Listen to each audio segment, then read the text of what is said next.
রমাদান মাসটা যদি আমরা প্রোডাক্টিভ ভাবে কাটাইতে চাই তাহলে আমরা 4টি এটা ফলো করতে পারি ইনশাআল্লাহ। 4টি হলো গিয়ে নাম্বার 1 কোরআন তিলাওয়াত, অর্থাৎ তিলাওয়াতের টি। আমরা সাধারণত মনে করি যে রিসেন্টলি যে জিনিসটা দেখা যাচ্ছে যে আমরা অনেকেই রমাদান মাস আসলে একটা ডিবেট শুরু করি যে তিলাওয়াতের চাইতে অর্থ বুঝে পড়ো, এইটা করুন। কিন্তু তিলাওয়াতটাও যে গুরুত্বপূর্ণ সেটা আমাদের মনে রাখতে হবে। আল্লাহ রাসূল সাল্লাল্লাহু আলাইহি ওয়াসাল্লাম প্রত্যেক রমাদানে কোরআন অন্তত একবার খতম করতেন। এটা একবার বলাটা আসলে মানে ভুল হবে, কারণ এটা আল্লাহ রাসূল সাল্লাল্লাহু আলাইহি ওয়াসাল্লাম অনেকবারই করতেন। কিন্তু একবার উনি জিবরাইল আলাইহিস সালামকে শুনাইতেন, জিবরাইল আলাইহিস সালাম আল্লাহ রাসূল সাল্লাল্লাহু আলাইহি ওয়াসাল্লামকে শুনাইতেন। তার মানে এখানে আমরা দেখতে পাই যে কোরআন তিলাওয়াত করতেই হবে। এবং সাধারণত দেখা যায় যে আমরা সারা বছর পড়ি না, এবং এই জন্য মনে করি ঠিক আছে রমজানে আর পরে কি হবে, কিন্তু না, রমজান হলো কোরআনেরই মাস। তো এই মাসে সারা বছর কি করলাম না করলাম এটা পরের হিসাব।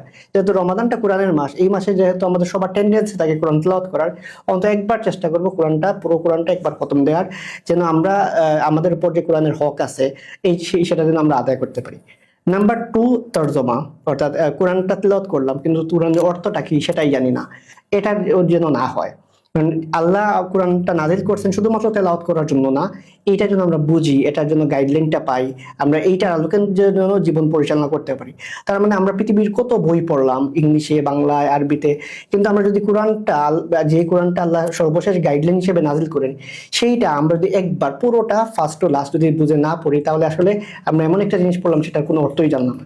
তার মানে আমরা সেকেন্ডটি হিসেবে বলতে পারি কোরআনের তরজমাটা আমরা এই রমাদানে চাইলে পড়তে পারবো। এটা যদি আপনি সময় হিসেবে বলেন, আপনার সর্বোচ্চ 5 থেকে 7 ঘন্টা লাগবে পুরো কোরআনের তরজমা সূরা ফাতিহা থেকে সূরা নাস পর্যন্ত যদি পড়তে চান, তো এই দুইটা জিনিস করতে পারি।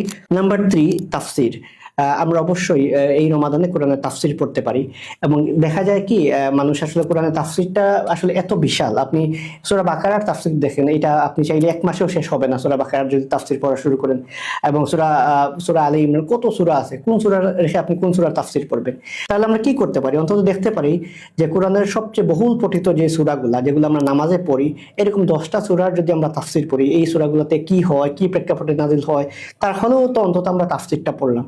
অর্থাৎ একেবারে না পড়ার চাইতে অন্তত 10টা সূরারও যদি তাফসির পড়ি, সেক্ষেত্রেও কিন্তু আমাদের একটা রমাদানটা প্রোডাক্টিভ ওয়েতে কাটতে পারে। নাম্বার 4 তাদাব্বুর। তাদাব্বুরটা কি?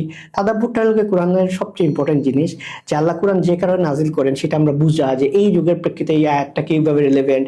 এই রিলেটেড আপনি অসংখ্য বই পাবেন, অসংখ্য লেকচার পাবেন, যে এই কোরআনটা আসলে আমার লাইফে কিভাবে ইম্প্যাক্ট ফেলতে পারে। তাফসীর তো বললাম কোরআনের এই আয়াতের প্রেক্ষাপটটা কি, কিভাবে নাজিল হয়, কি হয় এটা।